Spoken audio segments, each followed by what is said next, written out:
cursor didn't just speed the things up, but it actually changed the way I think about building the websites. With the right system, you can create very beautiful, expressive websites that actually feel crafted. In this video, I am going to show you my exact framework that I use to create this animated website, so your work look very professional and clean. Let's get straight into it. This framework called the ACCA framework: Analyze, Checklist, Code, Animate. First, analyze. I break the design down visually, what sits on top and how each element is layered. This helps me understand the structure before I build anything. Next, checklist. I turn the visual breakdown into simple layer by layer roadmap.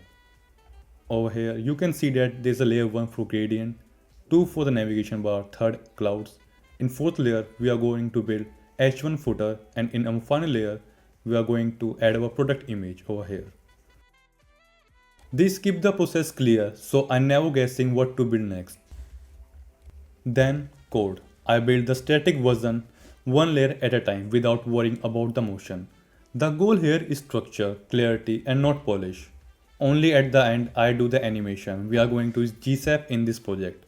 Once everything is in place, I add interaction motion, so the design comes to life without breaking the layout. This system keeps the process simple, controlled and repeatable no matter how complex the design looks. I will start up by setting up the project structure. First, I create an asset folder and add the product image and the cloud PNG. Then I create a basic HTML and CSS file and change the title from document to a website name and link the favicon icon.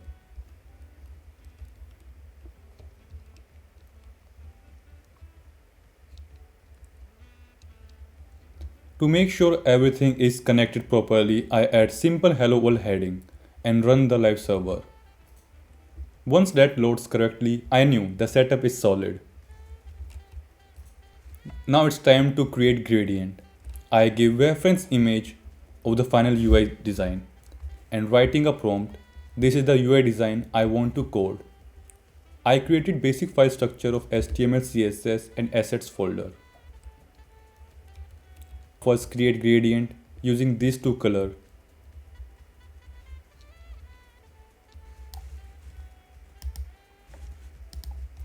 The gradient appears exactly how I want. It's soft, stubble and already setting the tone of the design.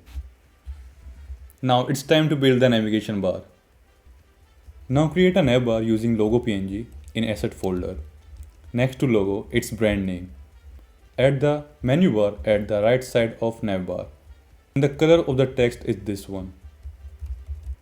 In the HTML file, we can see that it created our nav bar. Now open the live server. Yes, this seems good. Navbar is there, but visibly it still needs work. I open the Google font and choose the font for our brand.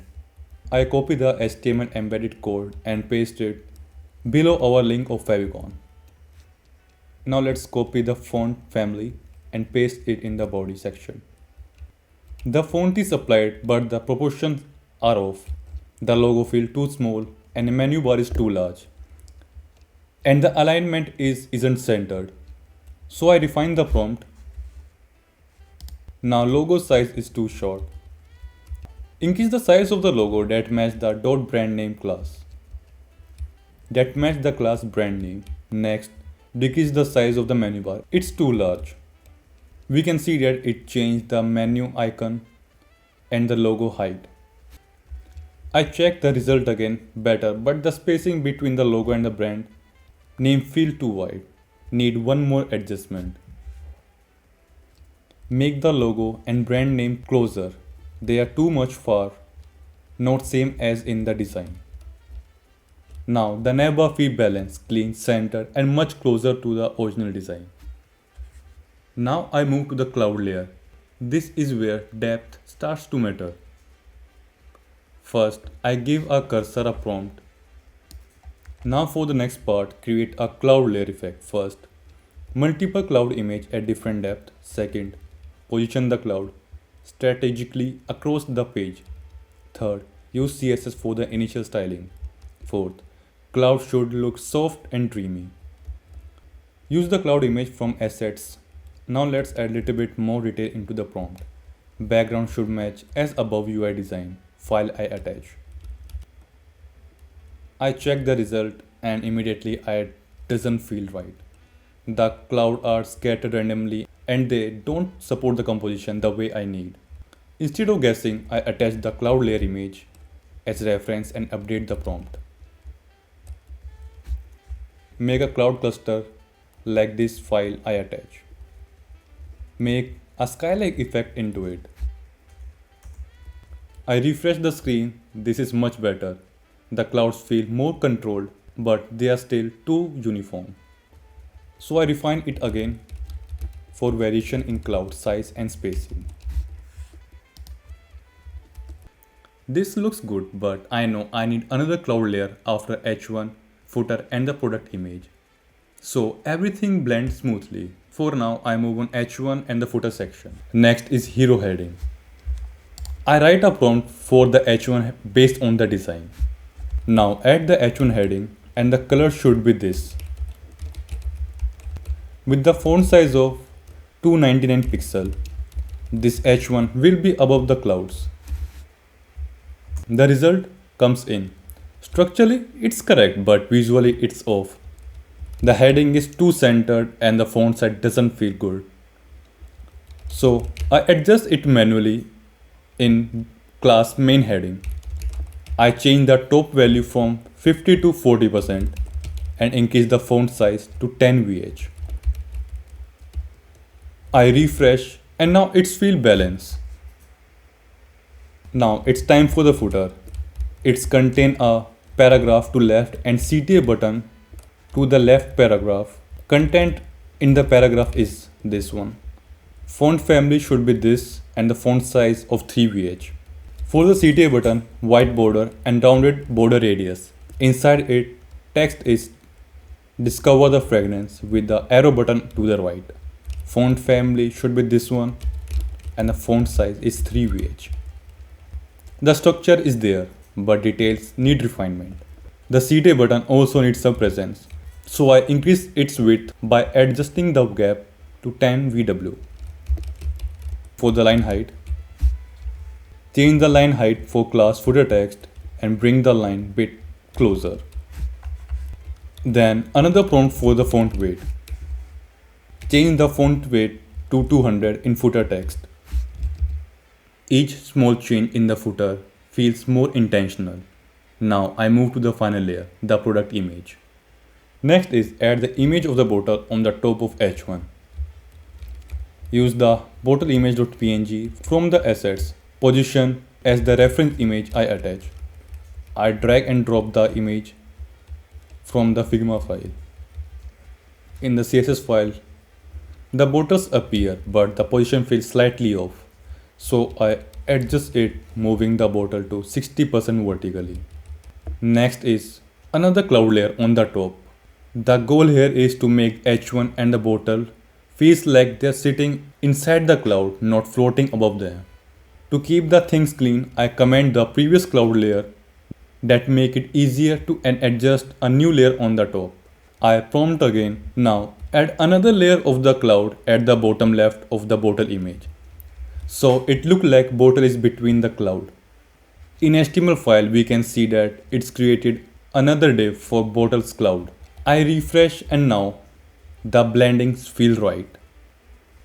After completing all the layers, our static design is complete. Now it's time to animate the things. First, I set up GZAP cursor at the CDN link in the HTML and create script.js file for the animations.